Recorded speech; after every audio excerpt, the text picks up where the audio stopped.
20 years ago, this stretch of river was teeming with fish. Now, it's being flooded by a deluge of plastic waste. Each day, an estimated 2,000 tons of plastic flows down this river.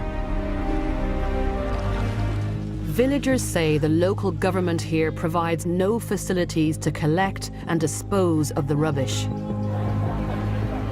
Globally, it's estimated that 2 billion people have no access to proper waste management. It's estimated that annual plastic production in 2050 will have increased by 500%. And every minute, an entire rubbish truckload of plastic ends up in the ocean. Over a year, this adds up to a staggering 8 million tons.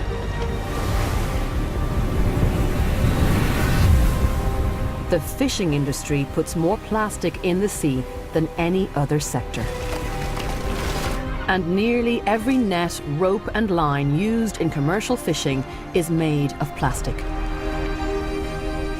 Over 1 million tons of plastic fishing gear is lost or dumped at sea each year.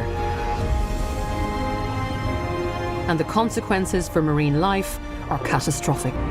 Entanglements are affecting animals all over the world, killing an estimated 300,000 marine mammals a year, and over 400,000 seabirds.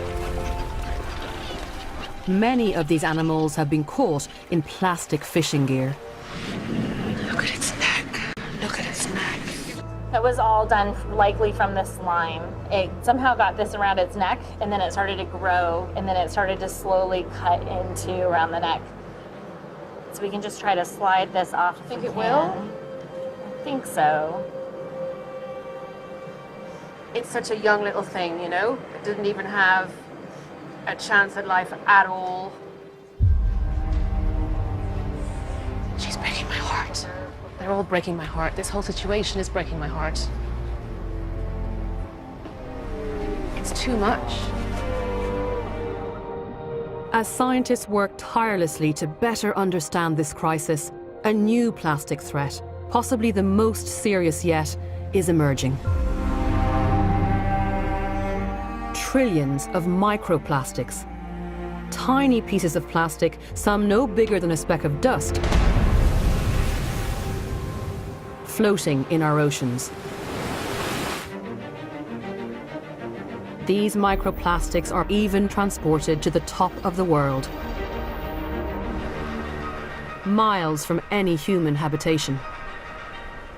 Wow. Even here, we are in a very remote part of the planet. And yet, tomato ketchup. So now we're just going to take a scoop of the top layer of sand. Okay. And put the sand in carefully. Microplastic. Much of it is a result of larger pieces breaking up at sea, but it's also coming from some more surprising sources. Microscopic fibers are being washed out of our synthetic clothing. Last month, a UK university revealed that in each synthetic wash cycle, more than 700,000 microplastic fibers are released into the environment. Microbeads in toothpaste and face scrubs are being washed down the sink. And rain is flushing tiny plastic fragments from our car tires into drains. And it's found its way into the food chain. In a recent study, scientists injected microplastics with a fluorescent marker. They discovered that tiny plankton are ingesting them. They then focused their research up the food chain to small fish, mussels, clams, and oysters, and discovered that they were ingesting microplastics too.